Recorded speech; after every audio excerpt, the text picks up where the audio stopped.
Hello tout le monde, j'espère que vous allez bien. Je suis ravie de vous retrouver aujourd'hui dans cette nouvelle vidéo. Oh, j'ai complètement oublié Juju la méduse. Je reviens. C'est bon, elle est là. On ne pouvait pas faire une vidéo sans elle, ça ne va pas du tout. Du coup, aujourd'hui, je vous emmène dans le processus de réalisation de mon vision board pour 2023. C'est quelque chose que je fais depuis plusieurs années maintenant et je vois réellement la différence que ça a fait dans ma vie.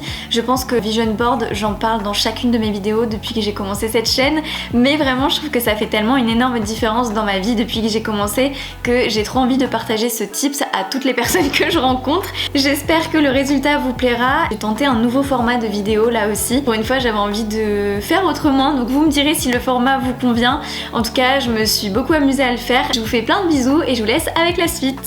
Et ça y est, c'est ma toute première voix off sur cette chaîne depuis le temps que j'avais envie de tenter. Vous me direz en commentaire si ça vous a plu ou non. En tout cas, pour commencer cette année 2023, j'avais très envie de refaire un vision board. Et pour en faire un qui, selon moi, est de qualité, il faut passer par certaines étapes et je vais tout vous expliquer aujourd'hui. La première chose que je commence à faire, c'est de lister tous mes objectifs de l'année sur une feuille ou dans un carnet.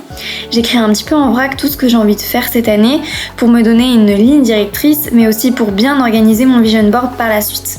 Je trouve ça chouette de se lister des objectifs un peu pour l'année comme ça peut être sportif, professionnel, relationnel, des envies de voyage aussi ou tout projet qui vous tient à cœur tout simplement. Pour ma part, du coup, j'en ai mis concernant la souplesse, le patinage, le surf, la musculation, mon entreprise de graphisme ou encore certains voyages que j'avais envie de faire, YouTube ou aussi le type de relation que j'avais envie de développer. J'ai écrit aussi tout ça en parallèle sur Notion, aka l'un de mes meilleurs alliés d'organisation. Mon conseil quand vous fixez des objectifs, allez-y par palier, surtout quand vous faites des vision boards à l'année. C'est super d'avoir de l'ambition, mais décortiquer votre objectif en sous-objectifs, c'est vraiment mon conseil pour ne pas vous démotiver et vous démoraliser d'un seul coup. Quand on a des grands objectifs, c'est super, mais il faut comprendre que c'est un peu comme un marathon et on commence pas à courir 40 km quand on n'a jamais fait de course de sa vie. Et c'est le principe aussi avec vos objectifs, c'est de savoir les découper en sous-étapes pour être sûr d'arriver à la fin à avoir ce que vous voulez. Une fois que votre liste d'objectifs est posée et rédigée, on va commencer à aller chercher des photos. Personnellement, je vais sur Pinterest et je vais chercher des images qui sont en rapport avec mes objectifs, qui font sens et qui me parlent un petit peu en fait quand je les vois. En fait, il faut que lorsque je vois l'image ou la photo en question, elle me rappelle mon objectif et que je me dise « Ah oui, c'est ça que je veux dans ma vie et c'est pour ça que je fais tout ce que je fais au quotidien. » Donc, je fais ma petite sélection d'images, je mets tout ce qui m'inspire dans un tableau Pinterest pour tout regrouper au même endroit. Je fais mes recherches et ensuite je vais faire une deuxième sélection pour en garder seulement certaines en fonction de la place que j'ai sur mon vision board. Troisième étape, m'organiser pour tout imprimer en utilisant un minimum de papier. Pour ça, moi je passe sur Procreate, mais vous pouvez aussi le faire sur Word, OpenOffice, Google Doc, c'est comme vous voulez. Je profite du coup pour faire mon deuxième tri dont je vous parlais tout à l'heure et ne sélectionner que la crème de la crème parmi toutes les photos que j'ai choisies. Et j'en ai profité aussi pour ajouter quelques citations inspirantes. En fait, c'est un peu comme des sortes de mantras qui vont m'aider à garder un bon mindset toute l'année. Je trouve que cette étape, elle est vraiment hyper relaxante et satisfaisante et j'adore commencer à voir un petit peu comment les choses prennent forme doucement. J'ai envie aussi de profiter de cette vidéo pour vous rappeler que je pense que c'est super important d'avoir des rêves et des objectifs et qu'à tout moment vous pouvez vous réinventer ou réinventer votre vie et recommencer à zéro. Moi j'adore la période de fin et de début d'année parce que j'ai l'impression que je peux vraiment un peu devenir qui je veux et créer la vie dont je rêve et je pense que c'est un super rappel que je peux vous donner là, c'est que vous êtes jamais bloqué dans une situation. Petit à petit on peut toujours trouver des moyens pour s'en sortir et changer notre environnement. C'est vous qui décidez et ça c'est vraiment quelque chose qu'il faut jamais oublier. Quatrième étape, on va tout imprimer et passer à la découpe de toutes les photos. C'est plus ou moins long selon la quantité de photos que vous avez, mais mettez-vous de la musique, un podcast, une série ou un film et franchement c'est plutôt cool comme moment.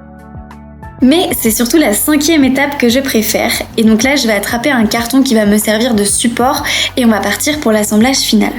Dans un premier temps, je vais essayer de placer toutes mes photos sans les coller, simplement pour trouver la meilleure disposition.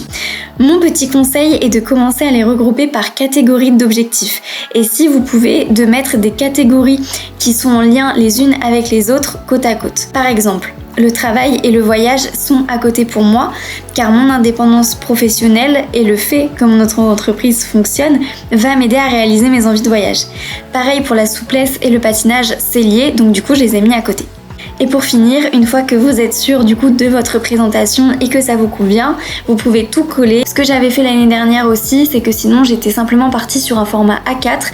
J'avais fait tout mon assemblage directement sur Canva. Vous pouvez le faire encore une fois sur Word, Google Doc, peu importe. Et j'avais fait du coup tout mon assemblage comme ça et j'avais juste imprimé une feuille A4 et je l'avais imprimé en plusieurs fois et je l'avais collé un peu partout dans mon appartement. Donc c'est aussi une solution. Cette année j'avais préféré moi faire sur un plus grand format, mais vous pouvez bien sûr le faire comme vous le souhaitez. Ça y est, je l'ai terminé. Tadam! Je suis trop heureuse, je le trouve vraiment trop chouette. Il est super grand et je trouve ça hyper pratique parce que du coup il est très complet. Ce changement de format c'est assez sympa vu que par rapport aux autres années où je faisais des formats plutôt A4 en général, et là du coup j'ai pu mettre beaucoup plus de choses, donc je le trouve hyper complet. Je suis trop heureuse du coup de l'avoir fait et d'avoir enfin mon vision board de 2023. J'avais vraiment trop hâte de le faire, mais j'avais envie de vraiment prendre le temps pour le faire en vidéo et pouvoir partager ça avec vous.